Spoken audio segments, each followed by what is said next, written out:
Welcome back to another episode of the Overseas Mosaic. This is the show where we speak with students, understand what life is at the universities, how they approach it, what are the kind of adjustments they need to make once they're away from home, and what advice they have for students who are wanting to embark on that journey. Today I'm joined by Aditi Mishra, a student who went to the University of Durham in the UK to pursue her master's in behavioral sciences. She did a bachelor's in psychology from Christ University, Bangalore, and was quite clear from what I remember when we interacted about the path that her career needs to take. So let's jump straight in and hear from Aditi about her experiences at Durham and afterwards that as well. Welcome, Aditi, and thank you so much for joining us on this episode of the Overseas Mosaic. Oh, thank you so much for having me. It's great to be here. Awesome. Aditi, so as I mentioned in the brief introduction, you studied your bachelor's at Christ Bangalore. Mhm. So just walk us through what happened at Christ. What is the kind of exposure you got to psychology and to various facets of psychology, and which then led you to want to pursue your masters? And how did overseas come into the picture?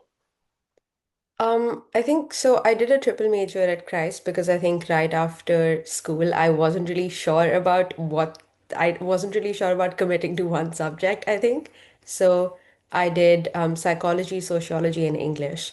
And it was honestly a great experience because you get to really understand psychology through different lenses, because sociology is also the study of people and Correct. society. So it sort of like integrates and you get a much, I think, like broader understanding of psychology. True. And got exposed to a lot of research as well throughout Christ. I made some great friends. And through like all of our discussions, I think speaking to some of my professors, um, my brain just naturally went towards behavioral science. I mean, at first I didn't know it was called behavioral science, so I was just really confused about what I wanted to do. And then after undergrad, I like sort of like a year out instead of directly going for my master's. I did a few projects and I'd looked at stuff that I'd done in my internships before. And I realized that, oh, there's a subject called behavioral science, which is what I want to do. Hmm. And um, from there, I think it was just looking at what interested me. So at that point, and I mean, even now, it's looking at behavioral science in health and like broader like public health, healthcare, and things like that. So a lot of the research that was going on related to it was happening in the UK, Europe, and some of it was happening in the US. So I think it sort of naturally came about that I was like, oh, this is what I need to study. This is where that work is being done. So that's where I need to be. Awesome. So I just want to touch upon one thing you mentioned. After you completed your graduation, you worked, you got that practical exposure. Mhm. If you were to advise a 17-year-old or a 20-year-old who's just finishing college, finishing school, what, how important or how much importance would you place on these internships, on getting the practical exposure? Or do you think ultimately their students, padhai is good enough, practical exposure can wait? What would be your advice? I think um, I would say, in my experience, practical exposure was very, very important, Okay. um, especially because it really made me understand, like, because I know that I want to work in industry, like, even after I do research, because I might do a PhD in the future. But I had like an exposure to what a work environment is like. You get to know that where the industry is moving. You get to meet a lot of great people, and you get out of the little student bubble, I think, Uh, because as a student, you're very protected, Correct. even if तुम बाहर जाके पढ़ रहे हो, uh, you still are a student and everyone treats you as such. But when Correct. you are working somewhere, when you're like doing a project, you are in charge of it. You get to know a lot more about yourself. You get to know a lot more about the industry and things outside of just your curriculum. So I think work experience is really very important, I think.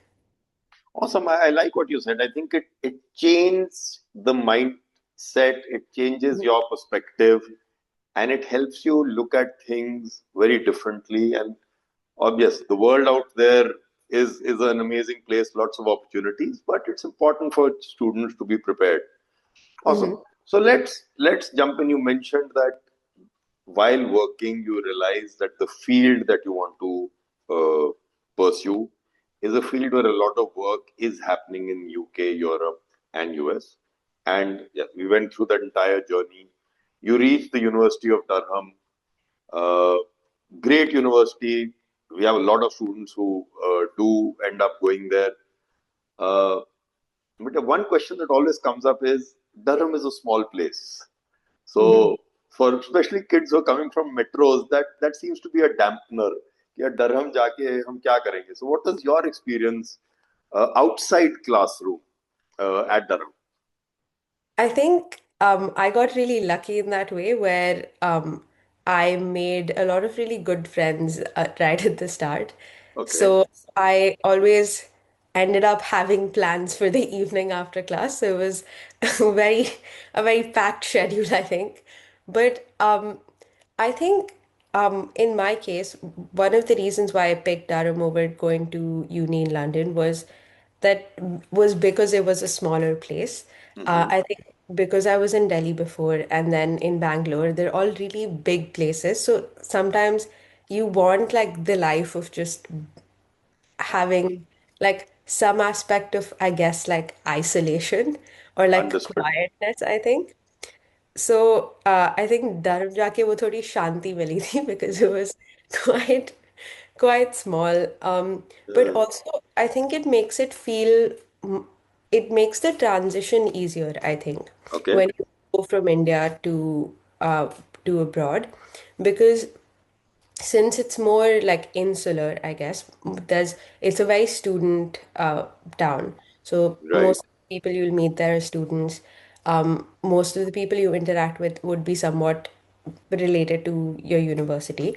okay, Um, it makes it easier to make friends. It makes it easier to transition from just oh, I was like in a completely different country. I'm in a very new culture. I don't know understood. what to do. But some of my friends who went to London said that sometimes it can get quite isolating. Also Hmm, because London, I guess like universities in bigger cities aren't really like it's not really a university town, so you're exposed to correct. everything all at once. But in Durham, it was step by step, so it made my transition to, I guess, living abroad much easier. Awesome, and I think that's a very important point in terms of the introspection or understanding for yourself that what will work for you. It's perhaps not always wise to just pursue a ranking or a name that you may have come across which sounds better or is more familiar, but it's also important to really do research and understand what works for you. So thank you so much for bringing that out, Aditi. Another aspect at Durham has separate colleges, Mhm. and again, as counselors, that is something that parents at either the bachelor and the master's level, they always have questions about. So can you help us understand how does Durham University work? So, the best way that I can put it is how I've described it to other people as well. It's like the Harry Potter house system. Okay. So, you have, since it's a collegiate system, you have the university as a whole, but then you also have individual colleges. So, I think, as far as I remember, there's 17 different colleges, and your college becomes your sort of community.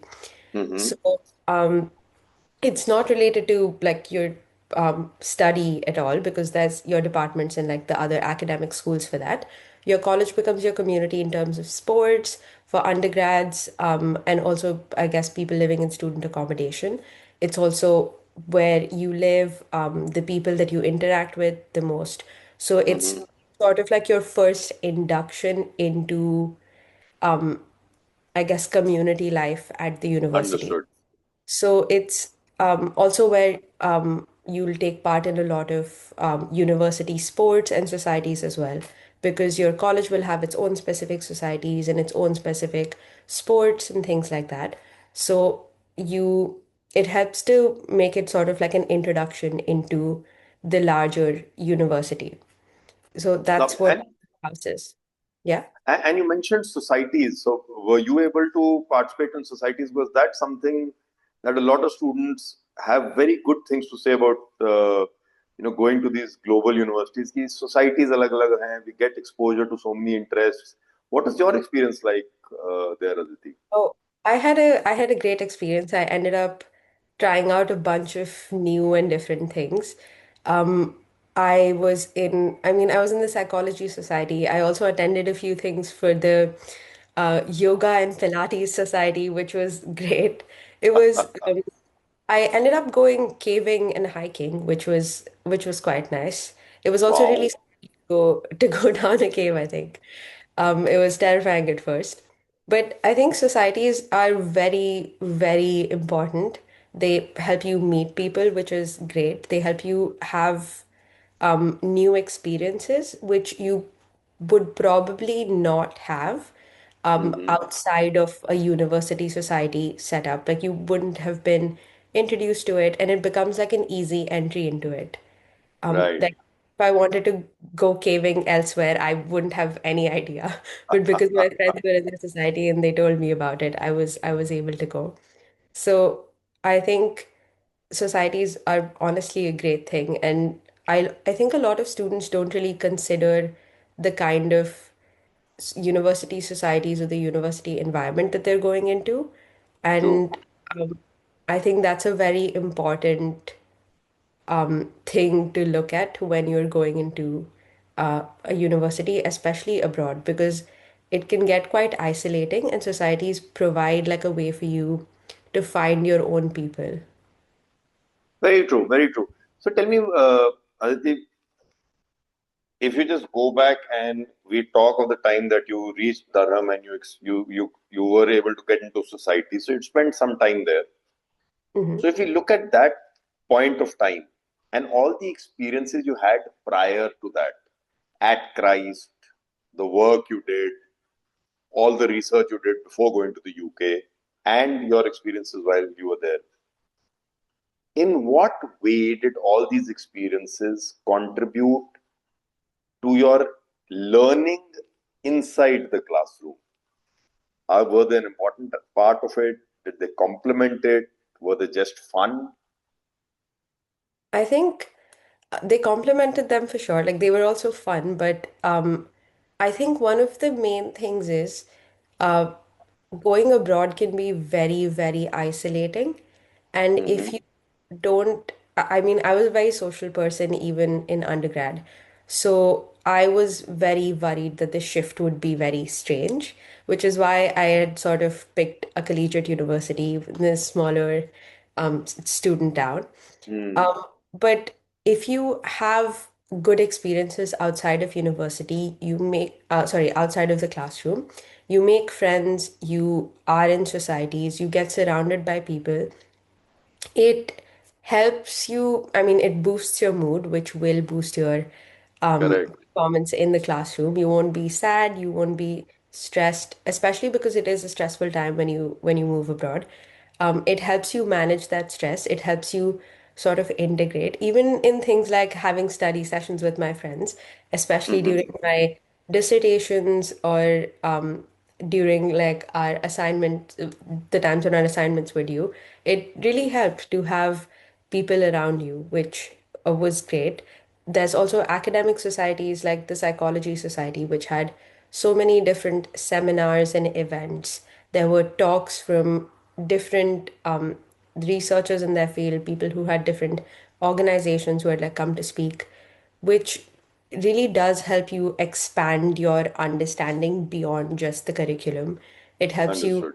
integrate different examples. I remember we had a workshop in class where we were talking about the different Durham councils, and me and my friends, because we had gone to an event that was hosted by the county council earlier, we were able to talk about some of the things from there and Okay. sort of inculcate it into that.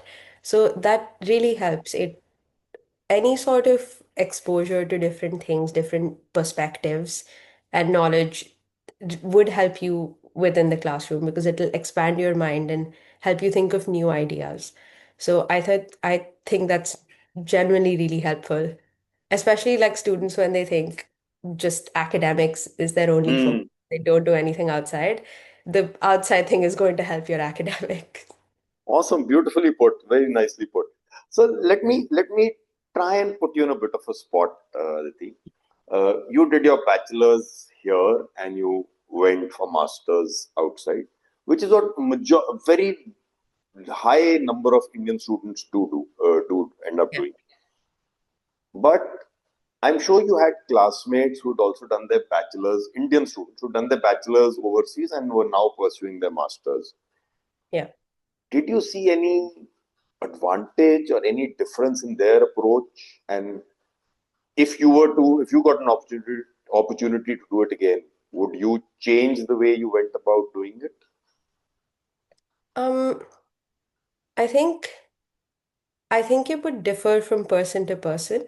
Mm-hmm. Um, I've seen, I've had a lot of friends who had gone abroad in their undergrad. I know some of them really struggled to adjust at first, Mm-hmm. especially because you're really young. Correct. So and I think also because, at least for my specific batch of students, we went right during COVID. So a COVID, lot of them yes. were very, very isolated when they were there. So they found it really hard to adjust. I know some have had wonderful experiences and then they continue living there. And I think it depends on what you want to do and how you sort of envision your life and how you think you'll be able to adapt. I know for me, if I had, even though for a certain amount of time I was thinking that I wanted to go abroad for my undergrad, but I think if I had done that then, I would have been really quite stressed and a very Mm-hmm. different person, I think. Um, and but I mean, my younger sister is doing it now and she's having a great time. Correct. So I think it depends. It can have quite a lot of benefits because you're more adjusted to the country. You sometimes you tend to have better job outcomes. Mm-hmm. Maybe not in this particular job market in the UK, but True. That's oftentimes, those are temporary.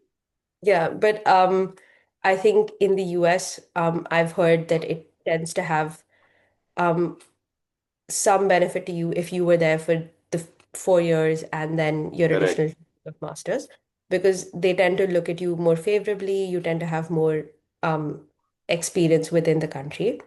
Um, Other people have told me that if you go for your masters, some of my cousins have told me this as well.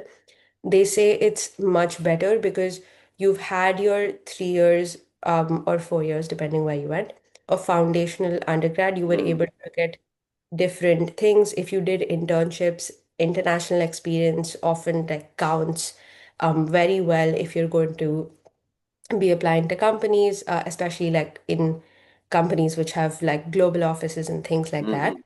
True.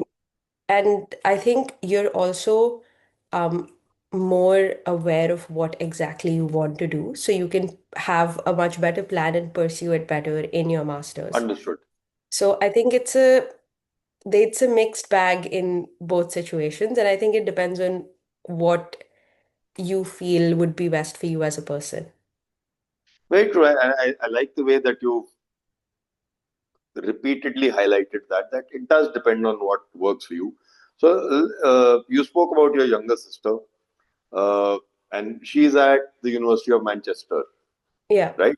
So you were already in the UK. So just walk us through some of the conversations if she had with you while she was in grade 12. Uh, what kind of advice did she take from you? And stuff. What was happening at home for both the children to come to the UK and having experienced what you've been through. In hindsight, obviously, it was good feedback you gave. That is why Yeah. she decided to go ahead. But were there questions? Were there apprehensions as an elder sister and within the family? Yeah, I think it was definitely like a conversation that we had multiple times. Um, my parents were concerned because my sister, like, she's quite young. With me, there was much less apprehension.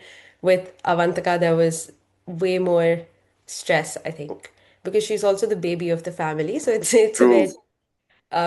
it's a bit of a stressful time. But I think one was eventually when she decided to accept the offer from a UK college. It was helpful because I was already there. We have family here.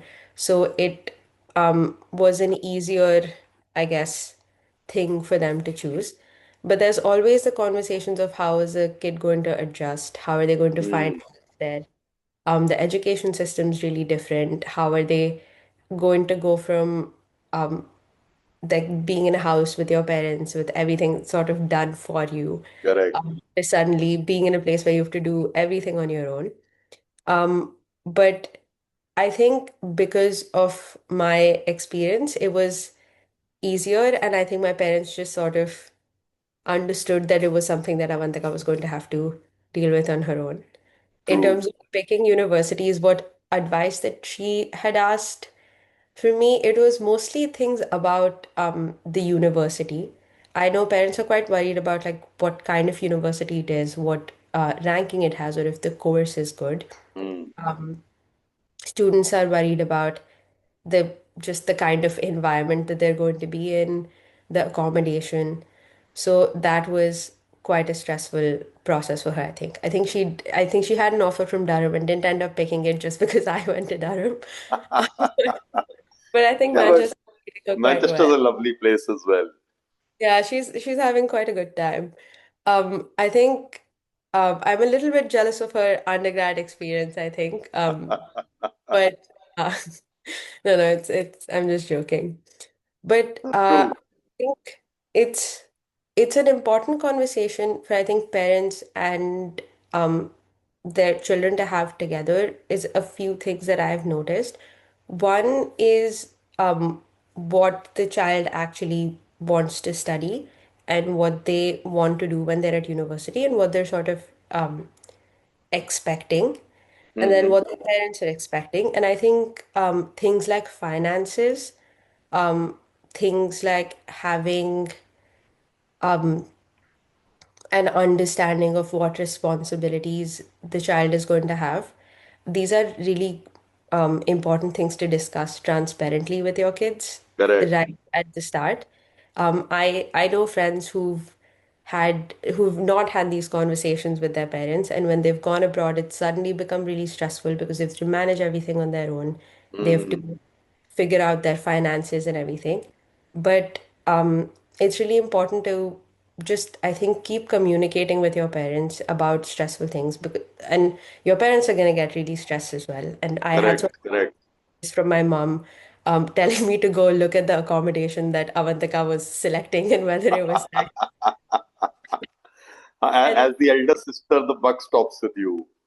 no, genuinely, I had I think two different trips to Manchester because my friend lives there as well. So in between hanging out with my friend, I was looking at university accommodation.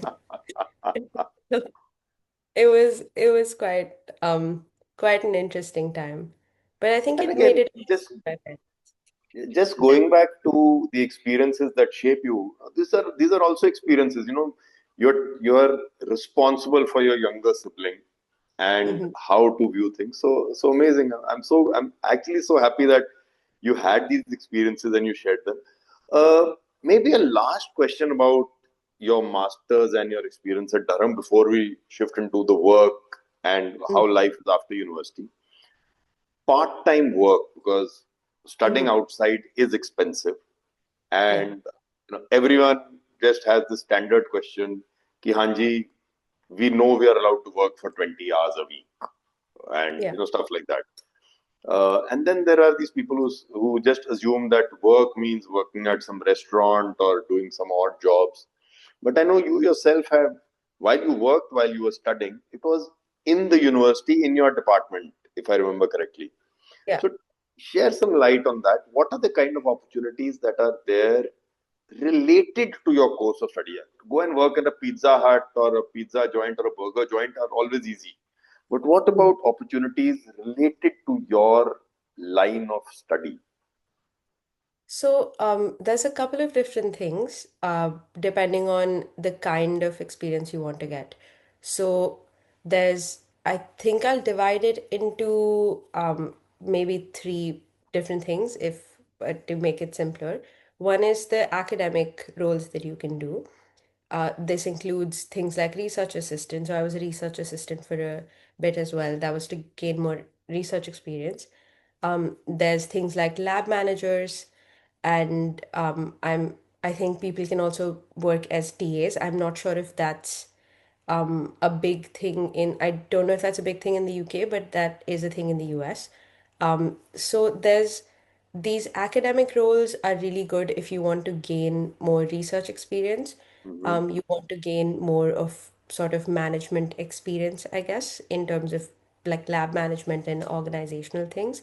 And also you want to gain more of an understanding of the breadth of research and academic work that goes on within your department. These are Okay, also quite well paid, I think, at least in my experience. So these are the more academic set of roles. There's right, I'm also aware that like a lot of people don't want to be in academia. true. So there's two other sets of roles. So one is the university sort of I guess like university based roles in the sense that you're getting exposure to different facets of university Hmm. life. Okay, So you're working in, I guess, like cafes and things like that within the university. within the You're university. working, Okay. yeah, you're working to like support the university functions, um, which is there's a few things such as things like resident wardens and stuff, which you're doing within your accommodation as well. You're working within college cafes. You're working in helping out in like different aspects of like event setup or things like that within the Understood. so those are, I guess, like the university support sort of thing. Right. And then finally is the specific offices within the university where you're helping out.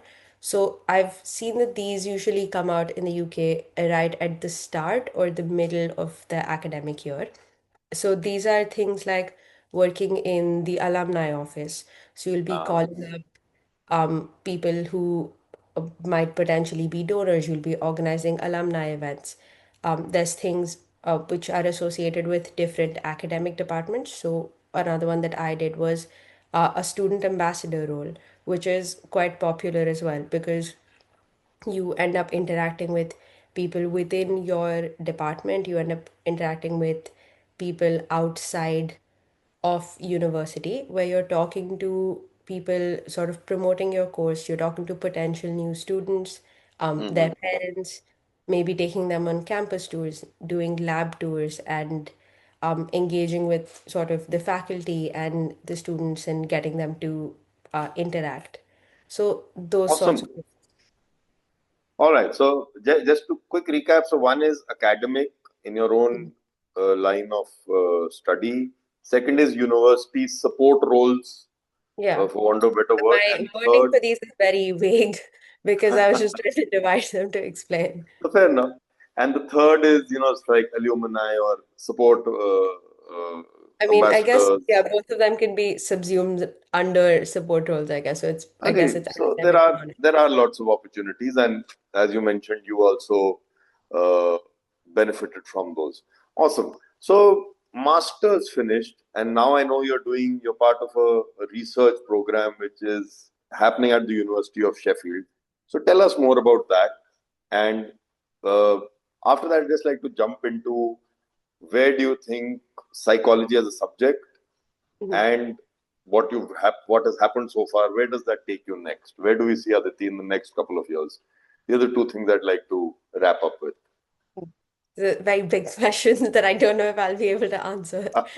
But I think right after my master's, so my master's ended in mid-September. So that's when I finished up my dissertation and submitted it. So that was my final project of the master's. And then after that, I had been finishing up my university work, the work that I was doing as the student ambassador, finishing up any of the research assistant stuff that I had. And then I had started applying for jobs. I Hmm. wasn't really sure. I think if I just wanted to like work or if I wanted to do a PhD because I somewhat at the somewhat at the midpoint and like the end of my master's, I was really considering maybe like going into research and really sort of, I guess, delving deeper into it and understanding Hmm. academia. Um, but so I had started applying to quite a few things, and like full disclosure, the job market in the UK is going through some issues. So it Yes. was a bit of a stressful time, I would say, because Hmm.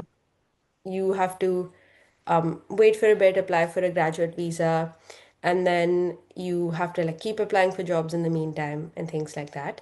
I got really quite lucky where I was able to find this almost like I got this role before having to apply for my graduate visa. And it sort of worked out. So Lovely. I'm at the at a research group called the Sheffield Addictions Research Group within the University of Sheffield. So I'm supporting three different projects, sort of as like a research assistant there. So I'll be helping alongside data analysis, data collection, sort of understanding and setting up research within the group. So that's my general role, I think, which if people are interested in academia and if they want to do their PhD or even if they've done their undergrad and are planning to do their master's, is quite a good job Hmm. to get because Lovely. gives you a lot of experience in your field. It would connect you with people within, I mean, I guess within research as well, but also, I guess, depending on the project, the one that I'm working with, I get connected to a lot of policymakers, some people working in the government, and things like that. So um, it's quite an interesting role, and I've been very lucky to get it really quickly and Lovely. have great coworkers. It's a great experience. Awesome. So I guess, see, as a parent myself, but as a counselor, what I'm taking away is that there have been lots of experiences that have shaped you right from, of course, school, but college, the work you did after college. The fact that you grabbed some opportunities while you were pursuing your postgrad. Of course, before that, the research you did to try and ensure that you reach a college is the correct fit for you because the environment is important. Otherwise, it gets overwhelming. It can get difficult to settle in there. So all those things are important. And then, of course, while you are pursuing your studies, even though it's a 1 year program, it is important to still keep your eyes and ears open. Look at Mhm. stuff, and fortune favors the brave. And yeah, if you say you got lucky, we'll agree to that. But fact is, I'm sure there's a lot of hard work that would have gone on behind that. So, last question: psychology as a subject, we are seeing a lot of students interested in this subject. Personally, we believe it's a great career path. Any 15, 16-year old and their parents watching this, what is your advice on psychology as a career path, irrespective of whether they continue doing it from India or overseas? How do you see psychology creating opportunities for young professionals? I think well, this is a really cliche line, but I think psychology is really important because it's you're understanding human behavior, you're understanding Hmm. people, and people are everywhere. In any True. single field, you have people. I mean, even with artificial intelligence now, you still Correct. have people interacting with it. You need to look at different aspects of AI which are related to psychology. It's a very, very broad field. I think one like misconception that people have about psychology in India is that there's only one or two options. You can go True. into clinical psychology or you can go into counseling psychology, Correct. and everyone thinks that eventually you're going to become a therapist, and that's all True. that there. Which they are quite good areas to get into, especially if you are really interested in that aspect of it. However, it's a very, very broad field with a lot of different opportunities. So I guess um, advice that I can give would be to look at different aspects of the subject, have conversations with people that who work in areas that you want to work, and ask them about their, I guess, journey, their understanding, and how they think what they think about the field, and then sort of like, I guess, carve your own path within psychology. I know Right. people who were studying it who are working in areas that I did not think was possible. I know people who are working in AI who studied, I think, clinical psychology before, which I didn't think was possible. But Hmm. it's much less the, I guess, your the curriculum or the traditional things that you study in school and university to some extent. It's more about how you apply it, what you do outside of university with the knowledge that you gained from it, and how you make your path. And also, one like super important thing, I guess, like for people even outside of psychology, is making a plan. Get to know what you want to do, spend some time just trying out random things, even if you think you might not be interested in it.